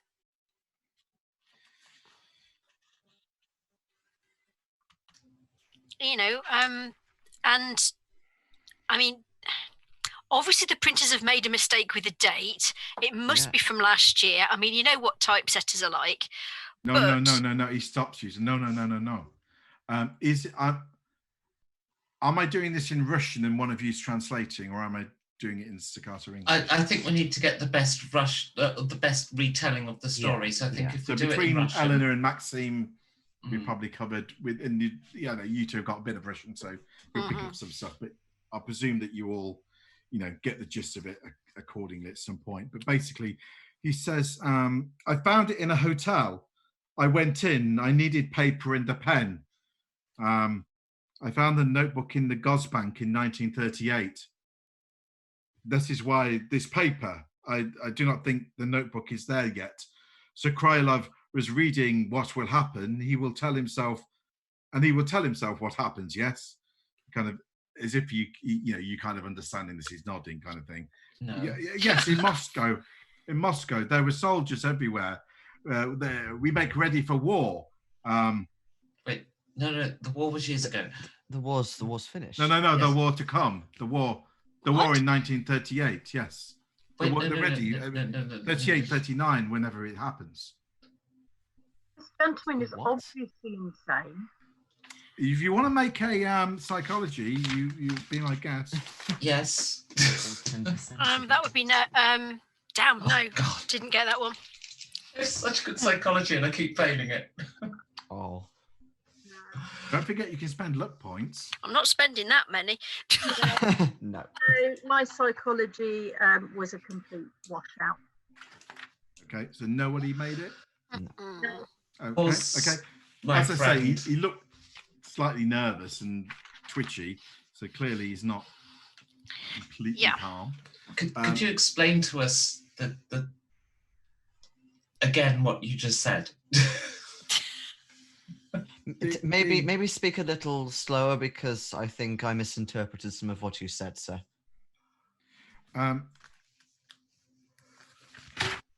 He says the paper. I in 1938, I went into the hotel. Stop there for a moment. Maybe he means at 1938 at the time. No. I mean in 1938. So I moved. How? There was. It is not important. You are not listening to the important part. It is. It's slightly important that you think you've been to 1938, you sir. do not yet understand. What is important is that the note was there with your names. This is how you are here.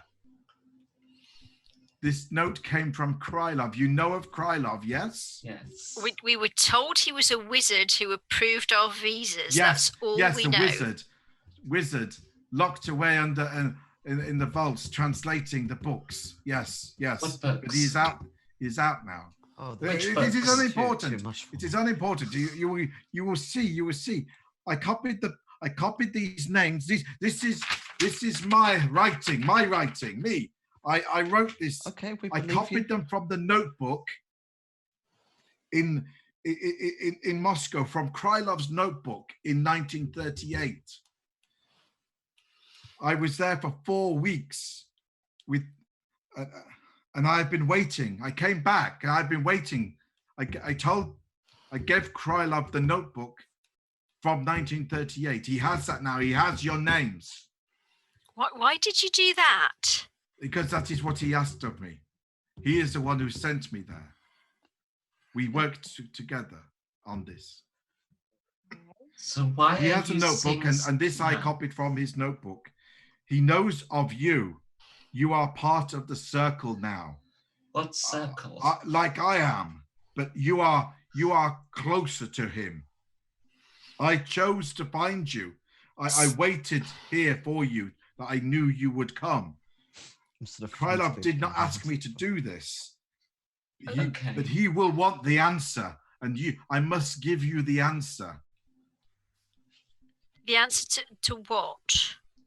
The answer, I cannot tell you now. We must meet again tomorrow. Tomorrow, yes, we meet again, and I can tell you more. I'm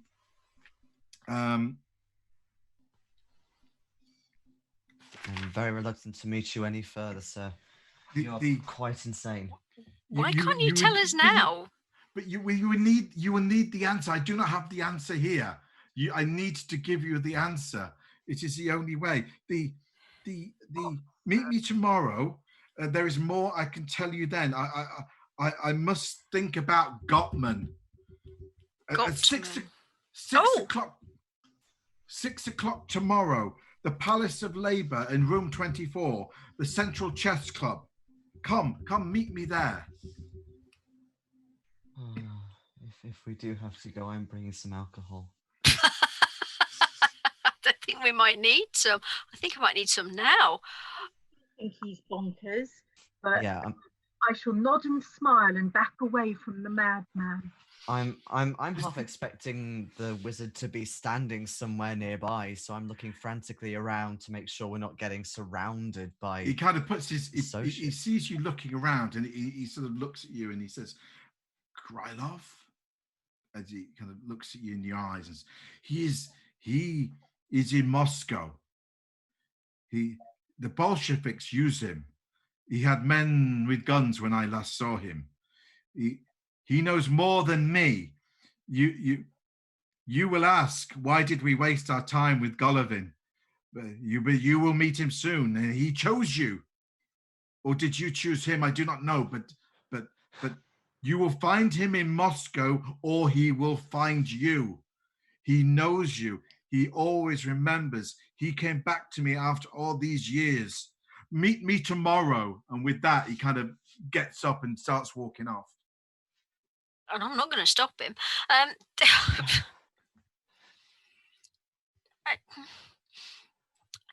Should we go back to that coffee shop? Because I could do with a cup of coffee and maybe a vodka.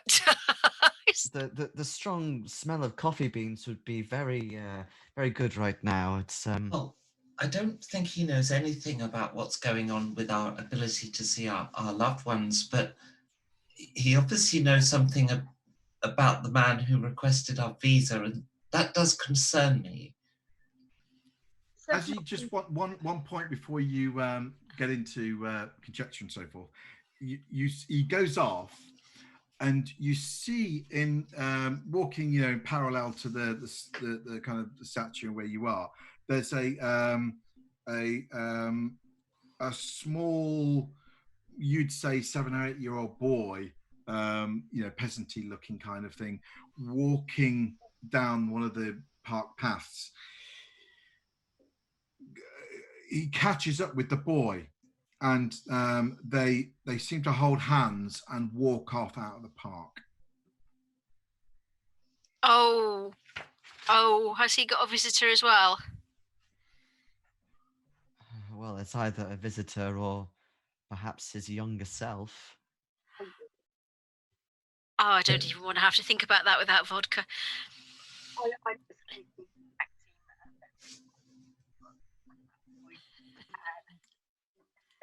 Can't hear you, Jema.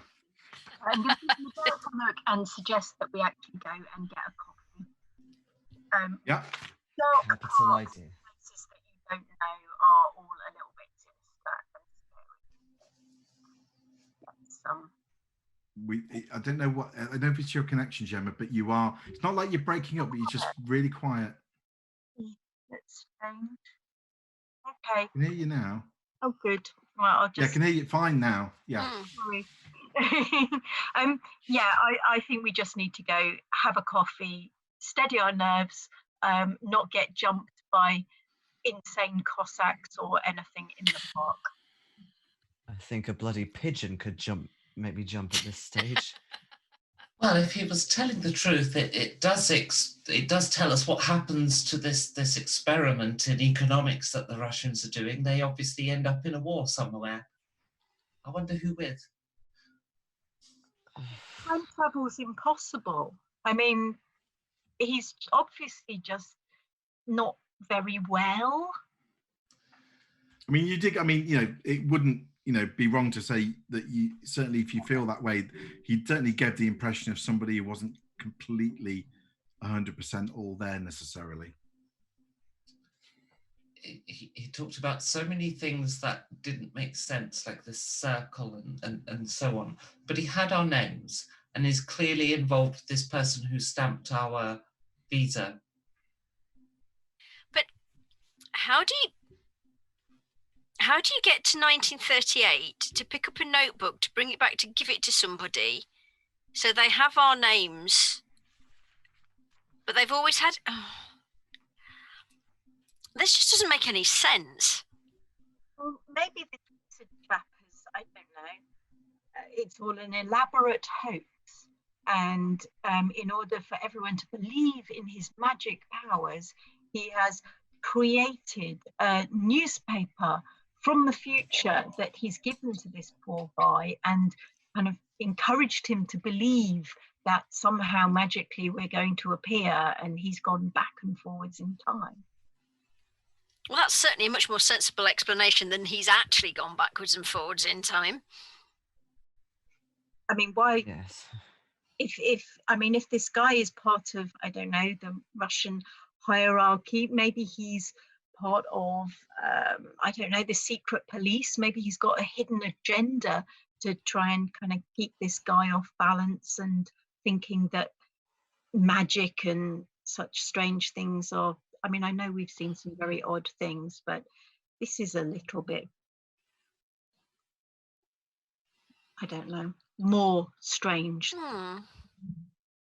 But is time travel any stranger than seeing our dead relatives? That was going to be my point. But... Yes, because time travel's impossible. So he's allegedly seeing dead people. Well, that's not allegedly. I could see those. Good point. Did he actually give us the newspaper clipping, or did he just sort of show it and then put it away? Yes, he gave you the newspaper clipping, so I will make it available to you. I mean, if you, I can just give you a very brief what the news is on the front page, if that would be out. I noticed it's Queen Mary, which I believe was ordered that year. You've got the main. Sorry, the main headline is Czech President appeals for calm judgment. Government proposals designed to protect the state and minorities. There's Field Marshal Goering's assertion in address to Labour front at Nuremberg. Something about Germany stronger and more united, and something about a Sudeten rally. The Führer, somebody called the Führer strikes anonymous note. There's a trial in New York, the Heinz trial, a French application to civilian defense in Paris, 600,000 at Dutch pageant in Amsterdam, some news in brief, just picking if anything in London. There's an obituary in London of Mr. Charles Cruft, 86, founder of Cruft's Dog Show. And then there's some, little snippets from around the world: Glasgow, Melbourne, Montreal, without going into big detail. 100,000 Chinese trapped. Japanese advance on Hankow despite firm counterattacks. Gang raids in Palestine, and India's good monsoon are the leading headlines on this front page. But as I say, I'll share the whole document with you so you can read it at your leisure. But it certainly is a slightly different world than the one you're currently in terms of what it's purporting to say on here. You don't think it's all just fortune telling, is it?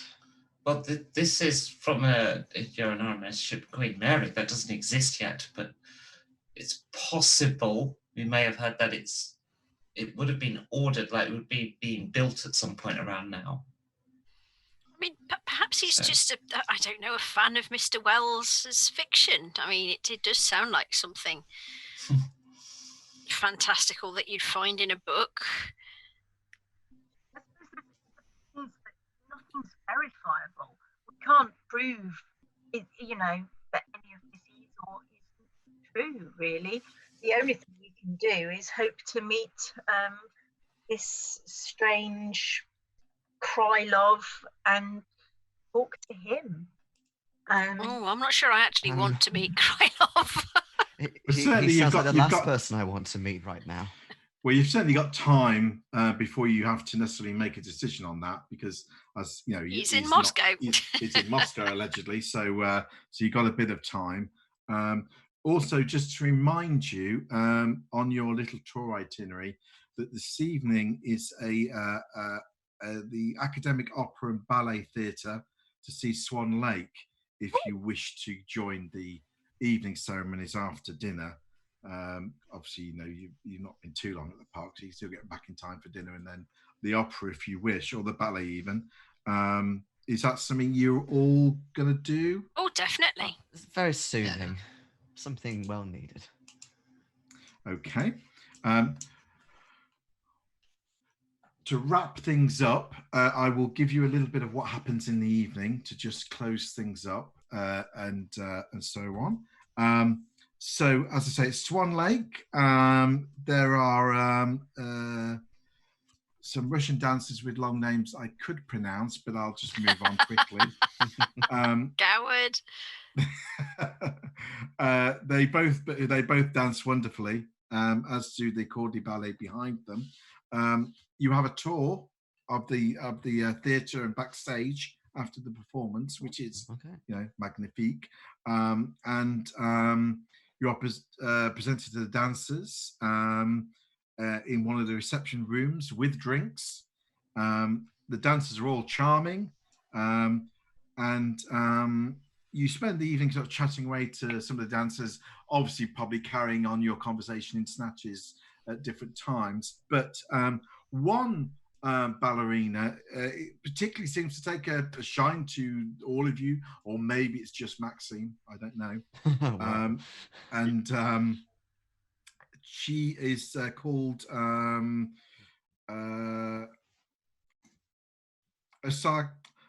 Oksana Zadova, whose English is pretty good, which is why all the other ballerinas' English isn't very good, if at all. But she has pretty good English, which is, you know, you sort of latch on to perhaps, likes, you know, asks you lots of questions about London, you know, Covent Garden and Big Ben yes. and the Opera House and all that kind of thing. She introduces a friend who's also in the company, Anastasia Yevangulova. And they appear to be quite inseparable in terms of they're really kind of, you know, best friends. And but Anastasia doesn't really speak much English, so Oksana does a lot of the translating between the conversation. She basically, you know, questions you about how you're finding Leningrad. How would you kind of paraphrase that answer? Really polite and say it's very unusual, so different, so exciting. Bit nippy. Yeah, a bit like the two of your responses, she kind of alternates between it's a wonderful historic city, but isn't it cold and isn't it awful, these Bolsheviks and all the kind of things. Oh, like I'm that. not making any comment on that. You don't know who's listening. Studied Welsh indifference at that point.